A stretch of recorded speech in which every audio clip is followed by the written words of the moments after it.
नमस्कार, मैं हूं शाहनवाज अख्तर और आप देख रहे हैं न्यूज़ 11 भारत। आज head and neck cancer day है, कैंसर प्रिवेंशन डे।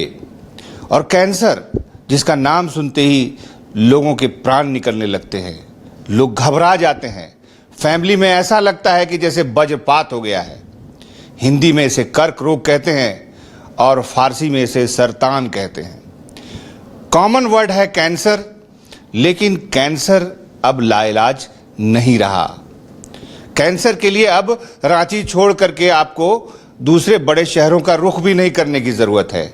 यही समझाने, यही बताने आज इस विशेष कार्यक्रम में हम उपस्थित हैं। और हमारे साथ भगवान Mahavir super speciality Medica hospital की पूरी टीम ऑन्कोलॉजी विभाग की हमारे साथ है, जिसमें 4 प्रसिद्ध डॉक्टर हैं। तमाम का ताल्लुक टीएमएच से रहा है, कभी न कभी टीएमएच से वो प्रशिक्षित हुए हैं और आज रांची जैसे शहर में अपनी सेवाएं दे रहे हैं। हमारे साथ हैं सबसे पहले डॉक्टर सुरेश एम साहब, कंसल्टेंट ऑन्कोलॉजिस्ट हैं। लगभग कई सालों से रांची में आपका नाम सुनता हूं और आपके बारे में जानता हूं। डॉक्टर मदन, आप भी ऑन्कोलॉजिस्ट हैं, ऑन्कोलॉजी से के सर्जन हैं। आपने भी कई मरीजों को वापस प्राण और जीवन दिए हैं भगवान की मर्जी से।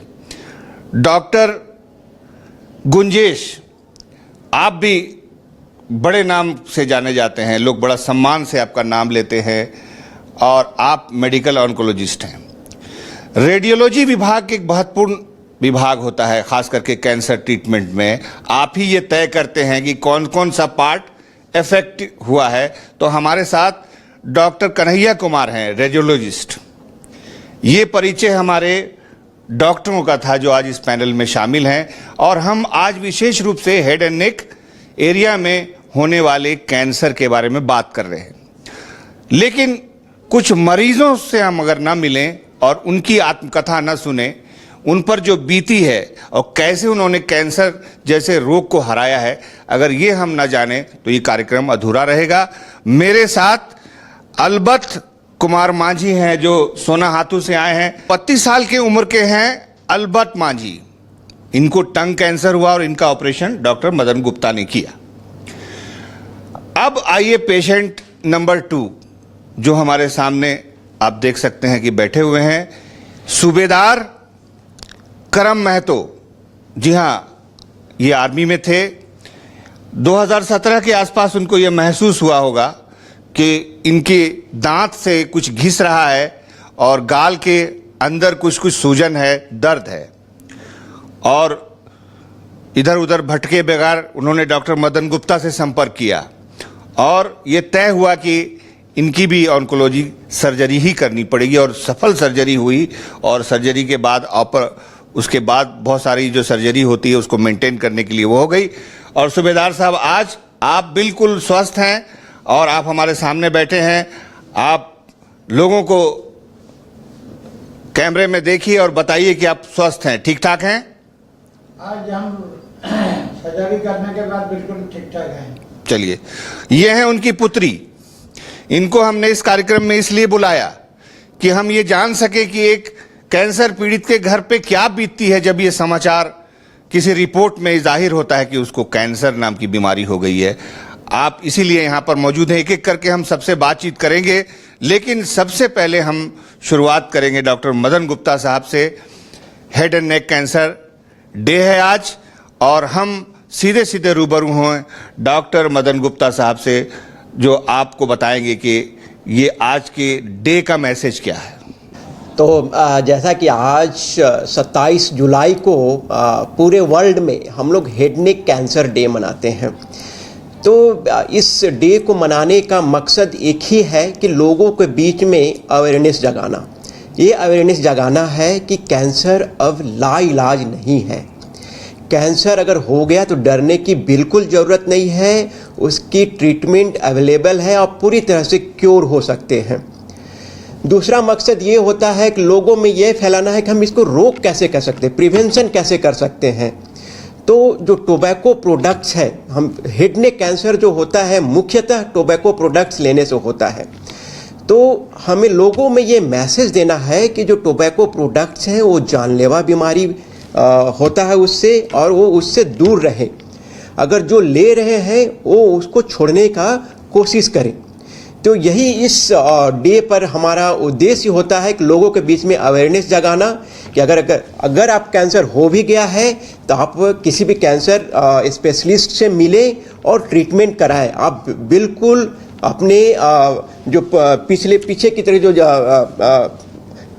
आप जो अपने जो जीवन है आप अच्छे तरीके से आप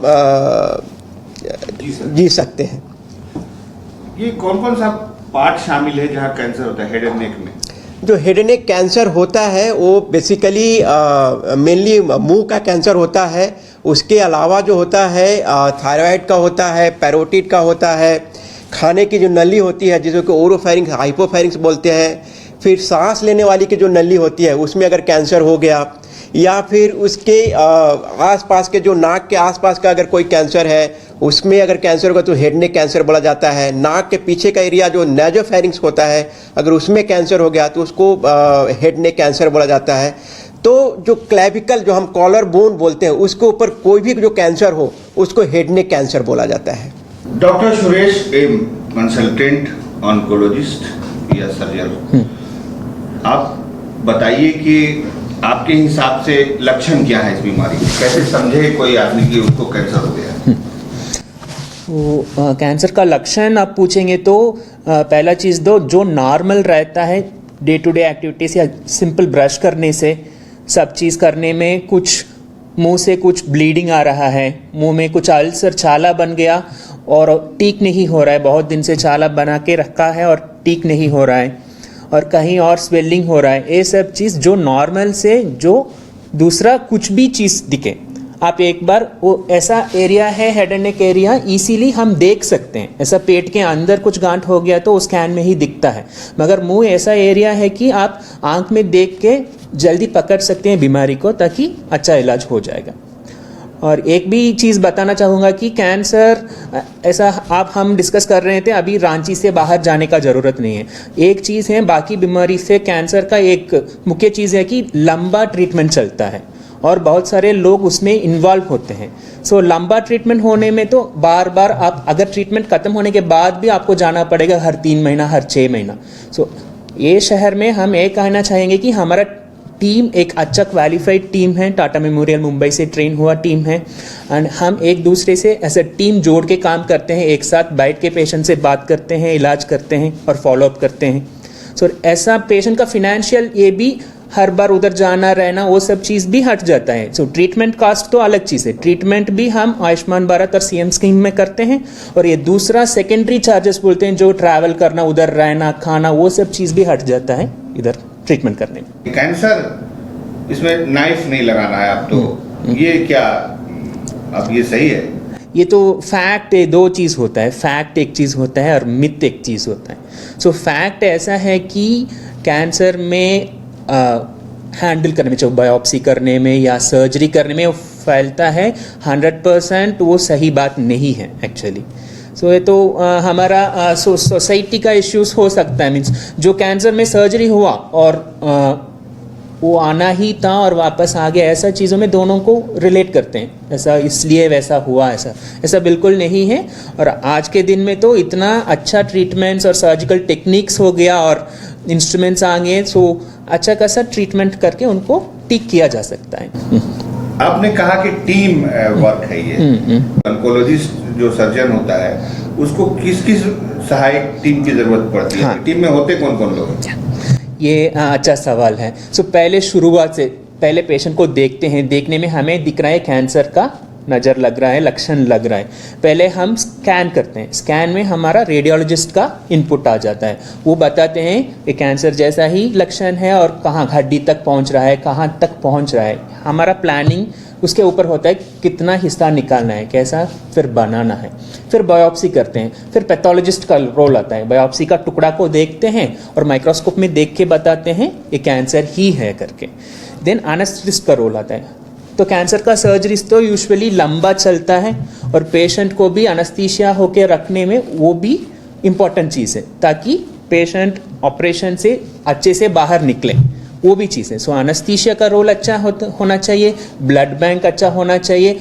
ऑपरेशन के बाद जो आईसीयू केयर है, आईसीयू पेशेंट तो 1-2 दिन वेंटिलेटर में रहते हैं, सांस मशीन से मिलता है, और नर्सिंग केयर, आईसीयू केयर, और बीमारी ऑपरेशन करने का लायक नहीं है तो मेडिकल ऑन्कोलॉजी डॉक्टर बीमारी को छोटा करेंगे ऑपरेशन से पहले दवा देके, ऑपरेशन के बाद भी मेडिकल ऑन्कोलॉजिस्ट ट्रीटमेंट करेंगे, दवा देंगे, और ज़रूरत पड़ेगा तो रेडिएशन भी मिलेगा। ये सब छोड़ के, ये सब डॉक्टर्स का बात कर रहा हूँ, ये छोड़ेंगे तो भी फिजियोथेरेपिस्ट आते हैं जो फंक्शंस, जो बात करना, निगलना, वो सब चीज़ों ऑपरेशन के बाद कैसा होना चाहिए वो सब एक्सप्लेन करके पेशेंट को ट्रेन करने के लिए फिजियोथेरेपिस्ट होते हैं, और ऑक्यूपेशनल थेरेपिस्ट होते हैं, और डाइटिशियन होते हैं। ये सारा लोग मिला जुला के एक साथ काम करेंगे तो ही पेशेंट सर्जन की भी भूमिका, हाँ वो भी, हाँ एक अच्छा मीन्स इंपॉर्टेंट चीज़ है। प्लास्टिक सर्जन जो हिस्सा हम निकालते हैं उसको वापस बना के जोड़ना, तो वो इक्वली इंपॉर्टेंट काम है। वो हमारा प्लास्टिक सर्जन है, अभी हमारे साथ नहीं है, डॉक्टर प्रिंस है, वो भी हमारे साथ टाटा मेमोरियल मुंबई से काम किए थे। नमस्कार, मैं डॉक्टर गुंजेश कुमार सिंह हूँ। मैं एक मेडिकल ऑन्कोलॉजिस्ट हूँ भगवान महावीर मेडिकल हॉस्पिटल रांची में। और जैसा कि सब लोगों ने बताया कि आज head and neck cancer day है, तो कुछ इम्पॉर्टेंट थिंग्स जो मैं बताना चाहता हूँ कि हेड एंड नेक कैंसर हमारे राज्य का या फिर हमारे देश का सबसे कॉमन कैंसर है जो देखा जाता है। पुरुषों में ज़्यादा देखा जाता है, महिलाओं में थोड़ा कम देखा जाता है। जैसा कि डॉक्टर बंदर ने बताया कि तंबाकू और उससे जुड़े पदार्थों का सेवन करने से इसकी जो रिस्क है वो बढ़ जाते हैं। तो ये बहुत ही इंपॉर्टेंट चीज़ है। जैसे डॉक्टर मदन ने बताया कि अगर हम लोग इसका सेवन को बंद करेंगे तो हम लोग इसको प्रिवेंट कर सकते हैं। मैं इम्पॉर्टेंट बात ये बताना चाहता हूँ कि इसका इलाज जो है वो रांची में संभव है, और हम लोग मेडिका रांची में लास्ट 3 ईयर से इसका ट्रीटमेंट अच्छे तरीके से कर रहे हैं। हेड एंड नेक कैंसर को 3 हिस्सों में बांटा जाता है ट्रीटमेंट के लिए, सर्जरी, कीमोथेरेपी और रेडियोथेरेपी। तो मोस्ट ऑफ द केस अगर अर्ली स्टेज में आते हैं अप टू स्टेज 3, तो हम कैंसर को 4 स्टेज में बांटते हैं, स्टेज 1, 2, 3 एंड 4 में। अगर 3rd स्टेज तक कैंसर आता है तो मोस्टली जो है डॉक्टर मदन उसकी सर्जरी कर पाते हैं आराम से। सर्जरी के बाद में अगर ज़रूरत पड़ी तो हम लोग उसको कीमोथेरेपी और रेडियोथेरेपी दोनों देते हैं, या फिर रेडियोथेरेपी देते हैं। स्टेज 4 में अगर कैंसर पेशेंट आते हैं हेड एंड नेक के, तो ऐसा नहीं है कि ट्रीटमेंट पॉसिबल नहीं है, ट्रीटमेंट पॉसिबल है। कीमोथेरेपी और इम्यूनोथेरेपी से इसका इलाज संभव है आज की डेट में। रही बात कि गरीब मरीज कहाँ जाएं इलाज के लिए, क्या ऐसे प्राइवेट हॉस्पिटल्स में गरीब मरीजों के लिए कुछ है? बिल्कुल है। आयुष्मान भारत योजना से और सीएम गंभीर बीमारी योजना से हम लोग फ्री ऑफ कॉस्ट ट्रीटमेंट भी कर रहे हैं, सर्जरी और कीमोथेरेपी की सुविधा उपलब्ध है। तो मेरा मैसेज यही है कि पूरी ट्रीटमेंट अब रांची में संभव है, कहीं और जाने की ज़रूरत नहीं है, और एक कॉन्फिडेंस लेवल के साथ में आप रांची, अपने झारखंड में, अपने देश में जो है वो सर्जरी करा सकते हैं, ट्रीटमेंट आगे का करा सकते हैं। नमस्कार, मेरा नाम डॉक्टर कन्हैया कुमार है। मैं एज अ कंसल्टेंट रेडियोलॉजिस्ट यहाँ पे काम कर रहा हूँ। रेडियोलॉजी की भूमिका बहुत महत्वपूर्ण है, स्पेशली हेड नेक कैंसर्स में, जहाँ पे हम लोग अलग अलग जो मोडेलिटीज़ है, अल्ट्रासाउंड, सीटी स्कैन, एमआरआई, अलग अलग कैंसर्स के लिए हम लोग अलग तरीके से उनका यूज़ करते हैं। जो सबसे महत्वपूर्ण है वो है स्टेजिंग के लिए, जहाँ पे हम लोग सीटी स्कैन के थ्रू ये जानने की कोशिश करते हैं कि जो हमारी बीमारी है वो एक्चुअली कहाँ तक जा रही है। हेड नेक स्पेसेस में अलग अलग तरीके से कैंसर्स का फैलाव होता है, और जहाँ से हम ये समझ पाते हैं कि किस स्टेज तक कैंसर पहुँची हुई है, जिसके बाद हमारे सर्जन हैं या मेडिकल ऑन्कोलॉजी की जो टीम होती है, हम लोग डिस्कस करके एक पेशेंट के लिए उचित ट्रीटमेंट प्लान हम लोग बनाते हैं। वैसे जैसे कि स्टेजिंग के लिए इम्पॉर्टेंट है, वैसे ही जब पेशेंट को हम लोग सपोज़ कीमो दे रहे होते हैं, रेडियोथेरेपी दे रहे होते हैं, तो वैसे पेशेंट्स के लिए फॉलोअप के लिए, सर्विलेंस के लिए भी उतना ही इम्पॉर्टेंट रोल है। अगर पेशेंट को हमें लगता है कि कोई रिकरेंस है जहाँ सस्पेक्टेड है, कोई अलग से नोड्यूल दिख रहा है, अलग से लिम्फ नोड दिख रहा है, तो अल्ट्रासाउंड गाइडेड हम लोग एफएनएसी करके उसको प्रूव कर सकते हैं कि क्या वो सच में बीमारी वापस आ गई है या फिर जस्ट वो एक इन्फेक्शन या पोस्ट ऑपरेटिव चेंजेस हैं। अगर कोई एक्सपीरियंस्ड रेडियोलॉजिस्ट होगा जिसने हेड नेक कैंसर में ऐसे केसेस को देखा है, तो उसकी निर्णय लेने की क्षमता जो होगी बीमारी को एग्जैक्टली लोकलाइज करने की और उस कहाँ पे कैसे फैला हुआ है उसको बताने की जो क्षमता होगी वो ज़्यादा अच्छी होगी। तो हम इस वक्त हैं भगवान महावीर मेडिका अस्पताल में। आज मौका है head and neck cancer day का और हम डिस्कस कर रहे थे कैंसर रोग से जुड़े हुए तमाम सर्जन से और उनसे जुड़े हुए तमाम अन्य डॉक्टरों से कि हेड एंड नेक सर्जरी जो होती है वो कैसे की जाती है और क्या उसके लक्षण होते हैं और कौन कौन से विभाग इस बीमारी के इलाज में साथ लिए जाते हैं। तो अब समय है एक छोटे से ब्रेक का। ब्रेक के बाद हम बात करेंगे उन मरीजों से जिन्होंने कैंसर से लड़ाई जीती है और आज हमारे साथ हैं। तो head and neck cancer day पर आज हम बात कर रहे हैं कर्क रोग और विशेषकर हेड से नीचे और नेक से ऊपर के एरिया में कहां कहां पर किस किस तरह से इसके लक्षण उभरते हैं और कैसे उसका इलाज किया जाता है। तो इलाज तो तब होगा जब कैंसर समय पर डिटेक्ट होगा। रांची में ऐसे ऐसे केस सामने आए हैं, डॉक्टरों ने ऐसे ऐसे पेशेंट को ठीक किया है जो चौथे स्टेज में पहुंच गए थे। हमारे साथ एक नौजवान सर्वाइवर हैं जिन्होंने कैंसर होने के बाद हिम्मत नहीं हारी और रांची में रहते हुए इस बीमारी पर विजय प्राप्त किया है। अल्बर्ट माझी जी हमारे साथ हैं। माझी साहब, ये बताइए कि आप बिल्कुल नौजवान हैं, कैसे पता चला था आपको, क्या तकलीफ थी आपको कि आपको लगा कि ये गंभीर बीमारी हो गई है? 2023 में सितंबर अक्टूबर के महीने में मेरा दांत एक कीड़ा खाया हुआ था, उसमें से दर्द उठा। तो वहाँ मेरा पहले स्टोमक अल्सर था, तो इसीलिए मैं पेन किलर नहीं लिया क्योंकि पेन किलर नहीं डॉक्टर से मना किए थे। तो फिर धीरे धीरे दर्द तो चल गया, वो क्या बोलते हैं लॉन्ग तेल लेके दर्द चल गया। उसके बाद जीभ में इन्फेक्शन के कारण थोड़ा फूल गया था, तो उसके चलते धार था, घाव दांत में थोड़ा सा धार था, उसमें सट के थोड़ा घाव हो गया। तो हम लोग गाँव देहात का आदमी, हम लोग को तो उतना पता नहीं था कैंसर के बारे में, तो मेडिकल से जाकर दवा ले लिए। वो लोग बोला कि अच्छा दांत में लग के हुआ है घाव, सूख जाएगा। एक जेल दिया, तो जेल लगाते लगाते नहीं सूखा।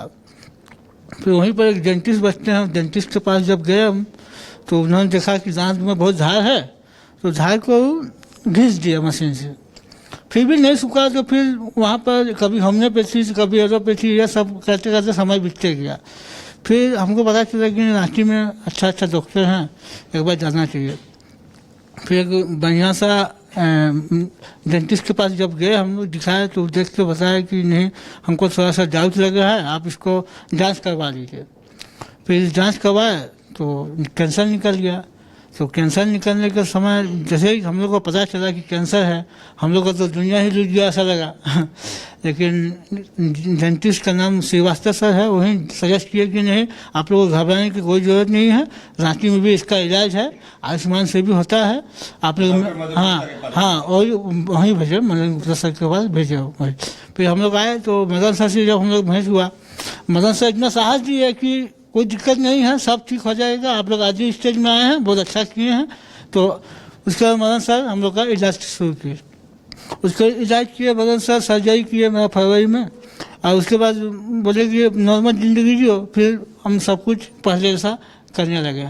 खाली मेरा जबान में थोड़ा सा बात करने में थोड़ा सा समझ में नहीं आता है, बाद बाकी मेरा सब कुछ पहले जैसा है। पूरी तरह समझ रहे हैं हम आपकी बात। हाँ चलिए, तो आज आप बहुत सामान्य जीवन जी रहे हैं, हाँ। सब कुछ खा रहे हैं। आप तो कभी तंबाकू वगैरह नहीं लेते थे? नहीं, तंबाकू नहीं लेते से पहले जो बच्चा थे, इंटरमीडिएट में थे, उस समय कॉलेज में थोड़ा बहुत तंबाकू लिए थे, झूठ क्यों नहीं बोलना है, लिए थे तो तंबाकू लेते थे, तो ज़्यादा रेगुलर नहीं लेते थे। चलिए, तो ठीक है, तंबाकू अगर आप ले रहे हैं तो तंबाकू से आप बाज आ जाएं, ये अच्छी चीज नहीं है। लेकिन तंबाकू ही एक कारण नहीं है कैंसर का। कैंसर दांतों को गाल में रगड़ पड़ने से भी, दांतों में बहुत सारे ऐसे नुकीली जगह होती है जिसकी रगड़ पड़ने से भी कैंसर हो सकता है। तो किसी भी बात को इग्नोर नहीं करना चाहिए। तो अब हम सब सीधे चलते हैं एक दूसरे सर्वाइवर के पास जो हमारे साथ ही मौजूद हैं आज। उनका नाम है करम महतो, सूबेदार करम महतो हमारे साथ हैं, जो आर्मी में हुआ करते थे। आप समझ सकते हैं आर्मी में सेहत का कितना ख्याल रखा जाता है। वो भी कहीं से कोई तंबाकू पदार्थ उन्होंने आज तक सेवन नहीं किया है। हाँ, जो सामान्य चीज़ें होती हैं वो लेते थे, लेकिन अचानक उनको 2017 के आसपास ये महसूस हुआ कि उनके गाल में कुछ गांठ जैसी है, कुछ तकलीफ है, कुछ सूजन है। आइए सीधे सीधे चलते हैं सूबेदार करम महतो के पास, जिन्होंने कैंसर की लड़ाई जीती है, और वो भी डॉक्टर मदन गुप्ता के पेशेंट। नमस्कार, मैं सूबेदार करम महतो, एक्समैन सूबेदार करम महतो। मैं 2017 से मेरा दांत कीड़ा ने खाया था, और खाते खाते दांत मेरा जो है एकदम दांत ख़त्म हो गया, और लास्ट स्टेज में थोड़ा उसी के रगड़ा से वहीं से मेरा कैंसर का बीमार पकड़ा।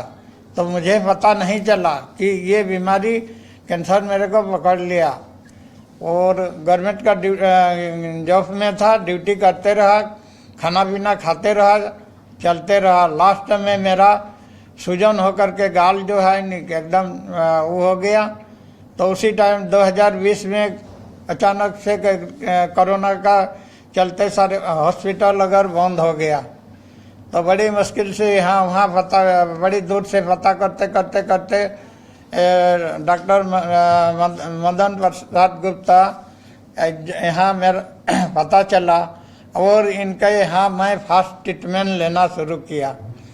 और फास्ट में गया तो इन्होंने मेरे को बोला, आपको घबराने का ज़रूरत नहीं है, आप ठीक हो जाओगे। और वहीं से मेरे को ट्रीटमेंट देना शुरू किया। और जो सूजन हुआ था, थोड़ा घाव भी हो गया था, इसको सूखने दो, मैं आपका इसका ऑपरेशन कर दूंगा, ठीक हो जाओगे। तो उसी के दौरान कोरोना चलते रहा, हॉस्पिटल बंद होते रहा। सरकार का ऑर्डर था कि जहाँ भी हॉस्पिटल में कोरोना निकला, हॉस्पिटल बंद करो। तो उसी के दौरान इन्होंने हमको बहुत मुश्किल से डॉक्टर मदन प्रसाद गुप्ता ने बड़ी जोर से हमको ऑपरेशन किया और सर्जरी किया, और उसके बाद काफ़ी ट्रीटमेंट दिया। और उसके बाद मैं इनके यहाँ ट्रीटमेंट लेते रहा हूँ, और अभी मैं बिल्कुल ठीक ठाक हूँ, और पहले की तरह अभी कोई तकलीफ नहीं है। खाना पीना खाने में, चलने में और बोलने में कोई तकलीफ नहीं है, बिल्कुल ठीक हूँ। तो दो मरीजों से आपने सुना कि उनको कैंसर जैसा महारोग कैसे हुआ था, और जब हुआ था तो उनको किस तरह की ट्रॉमेटिक सिचुएशन से गुजरना पड़ा, फैमिली में कैसी कैसी परेशानियों को झेला। लेकिन हिम्मत नहीं हारते हुए उन्होंने रांची में ही डॉक्टर मदन गुप्ता से संपर्क किया। डॉक्टर मदन गुप्ता ने उनको सबसे पहले तो तसल्ली दी, जो बहुत महत्वपूर्ण है, और उसके बाद उनका इलाज शुरू किया, और दोनों आज सामान्य जीवन जी रहे हैं। तो ज़रूरी हो जाता है कि एक बार फिर से हम डॉक्टर मदन गुप्ता के पास चलें और इन दो मरीजों के इलाज का जो अनुभव है वो जानें। ये जो दो मरीज यहाँ पर आए हैं, पहले मैं उनको धन्यवाद देना चाहूँगा कि उन्होंने टाइम निकाला। ये जो करम जी है, ये स्टेज 4 में मेरे पास आए हुए थे। तो मैंने इनको रिक्वेस्ट किया कि आप ज़रूर आइए और सोसाइटी को कुछ मैसेज दीजिए। लोग स्टेज 1 में ही डर जाते हैं, आप तो स्टेज 4 में आए थे, और स्टेज 4 में होते हुए भी आज आप एक नॉर्मल लाइफ जी रहे हैं। तो उन्होंने मेरा रिक्वेस्ट को सुना और आए, और यहाँ पर सोसाइटी में एक मैसेज दिया कि अगर स्टेज 4 भी है तो उसका ट्रीटमेंट अवेलेबल है और आप पूरी तरह से ठीक हो सकते हैं। दूसरे पेशेंट जो अल्बर्ट मांझी हैं, वो जनरली जो जीभ का जब कैंसर होता है तो लोग डर जाते हैं कि अब ना मैं बोल पाऊँगा ना खा पाऊँगा। लेकिन अब ये देखिए, आप आपके सामने हैं, ये बोल भी सकते हैं अच्छे से, खाना भी खा सकते हैं। और दूसरी जो प्रॉब्लम थी कि ये बहुत ही लो सोशियो इकोनॉमिक ग्रुप से बिलोंग करते हैं, उनके पास ये था कि मैं ये ट्रीटमेंट कैसे कराऊंगा। लेकिन जब हमारे पास आए, मैंने बोला कि आपको उसके लिए बिल्कुल टेंशन लेने की ज़रूरत नहीं है, क्योंकि सरकार ने आयुष्मान योजना का जो शुरुआत किया है, उसके अंतर्गत मैं आपकी सारा ट्रीटमेंट फ्री ऑफ कॉस्ट करूँगा। दूसरी बात कि जो हमारे यहाँ जो टीम है, सारे के सारे टीम टीएमएच मुंबई से आए हुए हैं और जो हेड नेक कैंसर में सबसे एक अलग जो इम्पोर्टेंट पॉइंट होती है प्लास्टिक सर्जरी का, जो मैं ये बहुत ही प्राउडली बोल सकता हूँ कि जो प्लास्टिक सर्जन है, ऑन्को प्लास्टिक सर्जन पूरे झारखंड में सिर्फ हमारे हॉस्पिटल में है और कहीं नहीं है। तो ये बहुत ही मेरे लिए एक प्राउड मोमेंट है। अभी हमारे पास जो प्लास्टिक सर्जन है नहीं, किसी कारणवश वो अभी बाहर गए हुए हैं। दूसरी बात, मैं आज जो world head neck cancer day है, इस पर मैं लोगों को मैं ये अवेयर करना चाहता हूँ, मैं ये मैसेज देना चाहता हूँ कि आप टोबैको प्रोडक्ट ना खाएं और उससे आप कैंसर की बचाव कर सकते हैं। दूसरी बात कि अगर आपको कैंसर हो भी गया है तो आप जल्दी उसका ट्रीटमेंट कराएं, क्योंकि जितना जल्दी आप उसके मेरे पास आएंगे और आपके जितना जल्दी ट्रीटमेंट होगा, आप उतने अच्छे से अपना नॉर्मल ज़िंदगी व्यतीत कर सकते हैं। तो world head and neck cancer day का ये मैसेज है, ये संदेश है कि अगर आपको अपने अंदर कोई ऐसी संभावना दिखती है, कोई गांठ ऐसा दिखता है जो ठीक नहीं हो रहा है, कोई तकलीफ ऐसी दिखती है जो बढ़ती ही जा रही है, तो आप बिल्कुल भी ना घबराएं, क्योंकि 4th स्टेज का कैंसर भी यहाँ पर ट्रीटमेंट के बाद ठीक हुआ है। भगवान महावीर मेडिका अस्पताल आपकी सेवा के लिए उपलब्ध है और यहाँ की पूरी टीम, उसमें ऑन्कोलॉजी सर्जन भी हैं, उसमें प्लास्टिक सर्जन भी हैं, रेडियोलॉजिस्ट भी हैं और तमाम लोग टीएमएच से प्रशिक्षण प्राप्त है। आप यहाँ आए, अगर आपके पास पैसे भी नहीं, आप गरीब भी हैं, तो घबराएं नहीं, क्योंकि आयुष्मान योजना की कई तरह के पैकेज आपके लिए उपलब्ध हैं। तो कैमरामैन हेमंत के साथ में शहनवाज अख्तर, न्यूज़ 11 भारत रांची।